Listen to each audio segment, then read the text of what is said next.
اور بے شک ہم نے حصول نصیحت کے لیے قرآن کو آسان کر دیا ہے، تو ہے کوئی نصیحت حاصل کرنے والا؟ بسم اللہ الرحمن الرحیم۔ اللہ کے نام سے شروع جو بڑا مہربان اور نہایت رحم کرنے والا ہے۔ السلام علیکم ورحمۃ اللہ وبرکاتہ۔ کیسے ہیں آپ سب؟ میری دعا ہے اللہ تعالیٰ آپ کو صحت و عافیت کی اور ایمان کی بہترین حالت میں رکھیں۔ اللہ تعالیٰ آپ کے گرد گھومنے والے ہر شر کو خیر میں بدل دے، آمین یا رب العالمین۔ آج کی کلاس میں ہم قرآن پاک کے ان مشکل الفاظ کو بہت ہی آسان طریقے سے پڑھنا سیکھیں گے۔ یہاں پر آپ دیکھ لیجئے، پڑھتے ہوئے بہت سے لوگ تلاوت کے دوران کنفیوز ہو جاتے ہیں کہ یہاں پر ایک تو نون ساکن ہے اور اس کے بعد لام مشدد ہے، تو یہ ورڈ کیسے پڑھا جائے گا؟ انشاءاللہ ہم اس لفظ کو بھی پڑھنا سیکھیں گے اور یہیں پر اس کے وقف کو بھی کرنا سیکھیں گے کہ اگر ہم یہاں پر وقف کریں گے تو یہ وقف کیسے کیا جائے گا۔ اور دوسرا والا ورڈ تو بہت ہی مشکل لگتا ہے۔ یہاں پر آپ دیکھ لیجئے، ایک ہی ورڈ میں چار حروف ایسے ہیں جو کہ مشدد ہیں۔ کسی بھی مشدد حرف کو پڑھنے کا کیا رول ہے، کیا قاعدہ ہے، انشاءاللہ آج ہم مشدد حروف کو پڑھنے کے قاعدے کو بھی سمجھیں گے اور یہاں پر حالت وقف کو بھی سمجھیں گے کہ اگر ہم یہاں پر وقف کریں گے تو یہ ورڈ کیسے پڑھا جائے گا۔ اور اسی آیت میں تھوڑا سا آگے آ جائیے، یہاں پر آپ دیکھیے بہت سے لوگ یہاں پر بہت غلط وقف کرتے ہیں، تو انشاءاللہ ہم اس والے وقف کو بھی کرنا سیکھیں گے کہ یہاں پر اگر ہم وقف کریں گے، سٹاپ کریں گے تو یہاں کیسے وقف کیا جائے گا۔ تو آئیے ویڈیو سٹارٹ کرتے ہیں۔ ویڈیو سٹارٹ کرنے سے پہلے یہ جان لیجئے کہ یہ کون سی سورت کا اور کون سے سپارے کی کون سی آیت ہے، تاکہ آپ کو سرچ کرنے میں، ڈھونڈنے میں آسانی ہو۔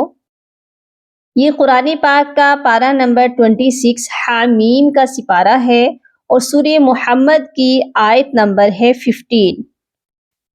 آج کی ویڈیو میں ہم ایک ہی آیت میں انشاءاللہ ایک قاعدے کو یہاں پر سمجھیں گے۔ اس آیت میں جتنے بھی قاعدے یوز ہو رہے ہیں، جتنے بھی رولز ہیں، سب قاعدوں کو، سب رولز کو انشاءاللہ میں آپ کو سمجھانے والی ہوں، تو ویڈیو کو اینڈ تک لازمی واچ کیجیے گا تاکہ آپ کو بہت ہی آسانی سے یہ سمجھ میں آ سکے۔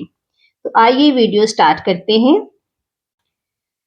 اعوذ باللہ من الشیطان الرجیم، بسم اللہ الرحمن الرحیم۔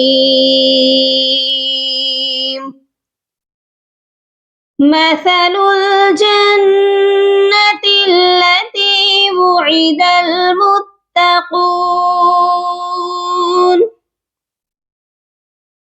سا نرم حرف ہے، اس کو نرمی سے پڑھا جاتا ہے۔ جب ہم سا کو پڑھتے ہیں تو ہماری زبان کی جو نوک ہے اوپر والے دانتوں کے کنارے سے بہت نرمی سے ٹچ ہوتی ہے۔ مثل الجنہ، نون کے اوپر دیکھیے تشدید ہے۔ جب بھی نون کے اوپر تشدید ہو، نون مشدد ہو، تو نون پر غنہ لازمی کر کے پڑھا جاتا ہے، اسی لیے نون پر ہم غنہ کریں گے۔ جنت التی، تا کے ساتھ یا مدہ ہے۔ کیسے؟ کیونکہ یا ساکن سے پہلے اگر زیر ہو تو وہ یا مدہ کہلاتی ہے۔ اس کو ہم نے ایک الف کی مقدار لمبا کر کے پڑھنا ہے۔ وعد المتقون، قاف کو موٹا کر کے پڑھیں گے اور قاف کے ساتھ واو مدہ ہے، کیونکہ واو ساکن سے پہلے جب پیش ہو تو وہ واو مدہ کہلاتا ہے۔ تو ہم نے اس کو ایک الف کی مقدار لمبا کر کے پڑھنا ہے۔ یہ پڑھا جائے گا مثل الجنة التي وعد المتقون فيها أنهار۔ اس والے قاعدے کو بھی سمجھ لیجئے۔ یہاں پر آپ دیکھیے، آپ کو ایک مد نظر آ رہی ہے چھوٹی سی، اس مد کو کہتے ہیں مد منفصل۔ مد منفصل کی پہچان کیا ہے؟ جب بھی آپ دیکھیں کہ مد لفظ کے اینڈ پر ہے، یعنی کہ آخری حرف پر ہے اور اس سے اگلا والا جو ورڈ سٹارٹ ہو رہا ہے وہ الف والے حمزہ سے سٹارٹ ہو رہا ہے، تو آپ سمجھ جائیے گا کہ یہ مد منفصل ہے اور اس مد کو کم از کم 3 الف کے برابر لمبا کر کے پڑھا جائے گا۔ ٹھیک ہو گیا؟ یہ کیسے پڑھیں گے؟ فیہا انہار را کو جب ہم میم مشدد کے ساتھ ملائیں گے تو میم مشدد پر بھی غنہ کیا جائے گا، کیونکہ نون مشدد اور میم مشدد پر ہمیشہ غنہ ہوتا ہے۔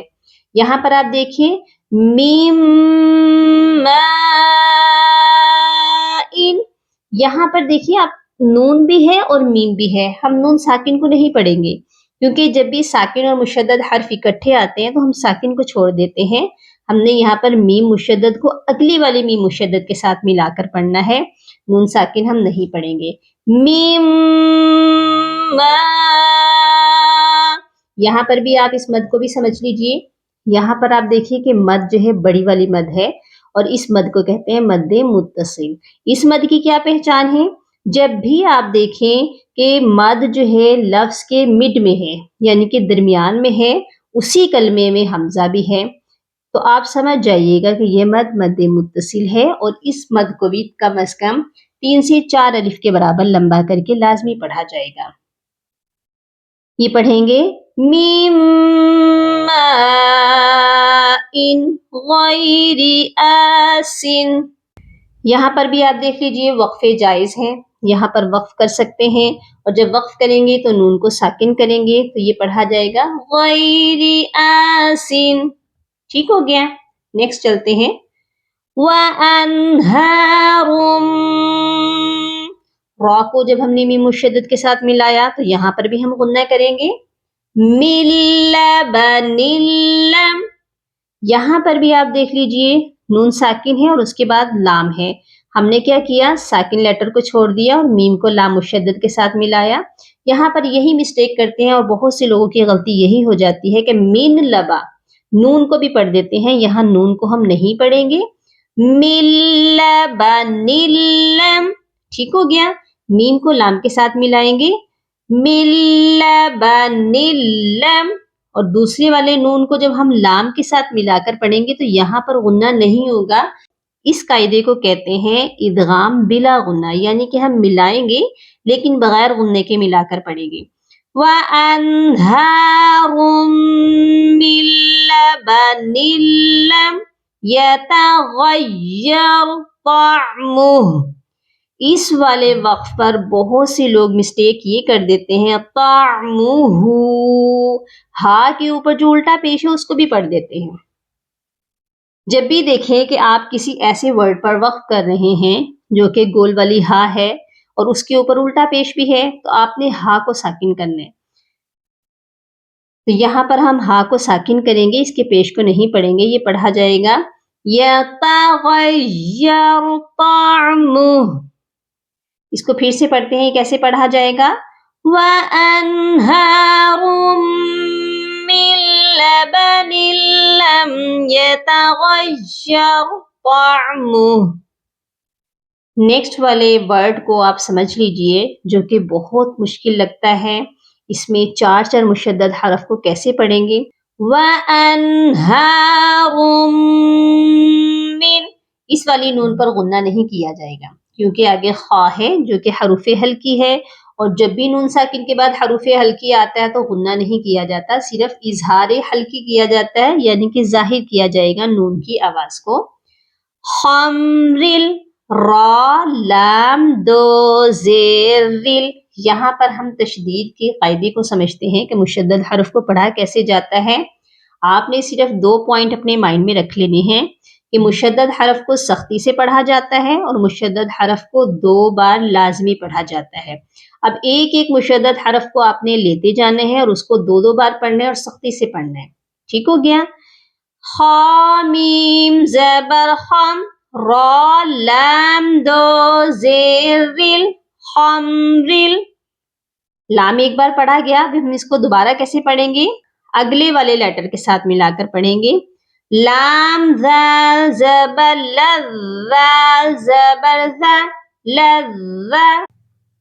اس کے بعد دیکھیے جب ہم تا کو لام کے ساتھ ملائیں گے، تنوین کو جب ہم لام کے ساتھ ملائیں گے تو یہاں پر بھی غنہ نہیں کریں گے، یہاں پر بھی ادغام کریں گے، وہ بھی بغیر غنہ کے، تا لام دو زیر تل لذتل۔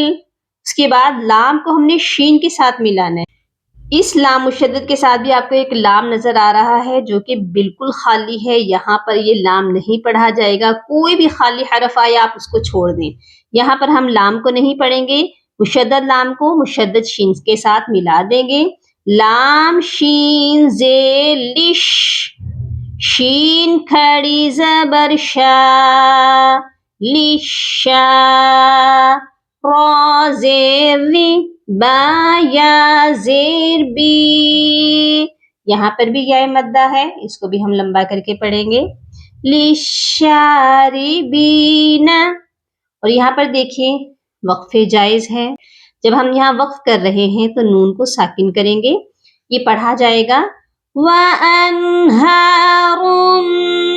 مِّنْ خَمْرٍ لَذَّةٍ لِلشَّارِبِينَ، ٹھیک ہو گیا۔ نیکسٹ والے وقت کو سمجھ لیجئے جس میں بہت سے لوگ مسٹیک کرتے ہیں، وَأَنْهَارٌ مِّنْ عَسَلٍ مُّصَفًّى، یہاں پر دیکھیے میں نے فا کو ایک الف کے برابر لمبا کر کے وقف کیا ہے، کیوں کیا ہے کہ جب بھی آپ دیکھیں کہ آخری لیٹر کے اوپر دو زبر ہیں اور وہاں پر ہم وقف کر رہے ہیں تو آپ نے آخری حرف کو ایک الف کے برابر لازمی لمبا کر کے وقف کرنا ہے، یہاں فا کے اوپر دو زبر ہیں اور ہم یہاں پر وقف کر رہے ہیں تو یہاں پر ہم ایک زبر کو پڑھیں گے اور ایک الف کی برابر لمبا کر کے یہاں پر وقف کیا جائے گا، یہ کیسے پڑھا جائے گا، وَأَنْهَارٌ مِّنْ عَسَلٍ مُّصَفًّى، ٹھیک ہو گیا۔ اس آیت کو کمپلیٹ کر لیتے ہیں، وَلَهُمْ فِيهَا مِن كُلِّ الثَّمَرَاتِ وَمَغْفِرَةٌ مِّن رَّبِّهِمْ، اس والے ورڈ پر بھی دیکھیے بہت سے لوگ مسٹیک کرتے ہیں من ربہم، تو یہاں پر بھی آپ دیکھ لیجئے نون ساکن ہے اور را مشدد ہے، تو ہم نے کیا کرنا ہے ساکن لیٹر کو چھوڑ دینا ہے، اور یہاں پر بھی ادغام ہو رہا ہے وہ بھی بغیر غننے کے، جب بھی نون ساکن کے بعد لام اور را آتے ہیں تو ادغام صرف کیا جاتا ہے، یعنی کہ ملا کر پڑھا جاتا ہے لیکن غنہ نہیں کیا جاتا، یہاں ہم نون کو بالکل بھی نہیں پڑھیں گے، من ربہم، ٹھیک ہو گیا۔ كَمَنْ هُوَ خَالِدٌ فِي النَّارِ وَسُقُوا مَاءً حَمِيمًا فَقَطَّعَ أَمْعَاءَهُمْ، آپ لوگوں کے لیے ایک تھوڑا سا ہوم ورک ہے، اگر آپ کو ویڈیو کی سمجھ آئی، ویڈیو اچھی لگی تو اس کا جواب کمنٹ سیکشن میں ضرور دیجئے کہ لاسٹ میں جو امعاءہم ہے یہاں تک ہم نے اس آیت کو پڑھا ہے، آیت نمبر 15 کو، یہ والی جو مد ہے یہ کون سی مد ہے، اس کا جواب مجھے کمنٹ سیکشن میں ضرور دیجئے گا، اور اگر آپ کو قرآن پڑھتے ہوئے کوئی بھی ورڈ مشکل لگتا ہے تو کمنٹ سیکشن میں وہ بھی بتا دیجئے، انشاءاللہ نیکسٹ ویڈیو میں اسی پر بناؤں گی۔ ویڈیو کو زیادہ سے زیادہ لائک، شیئر اور سبسکرائب ضرور کیجئے تاکہ اور لوگ بھی فیضیاب ہو سکیں، اور اپنی دعاؤں میں یاد رکھیے گا، اپنا بہت سارا خیال رکھیے گا، فی امان اللہ۔ اللہم فقہنی فی الدین، اللہم بارک لنا فی اوقاتنا، سبحان ربک رب العزت عما یصفون، وسلام علی المرسلین، والحمد للہ رب العالمین۔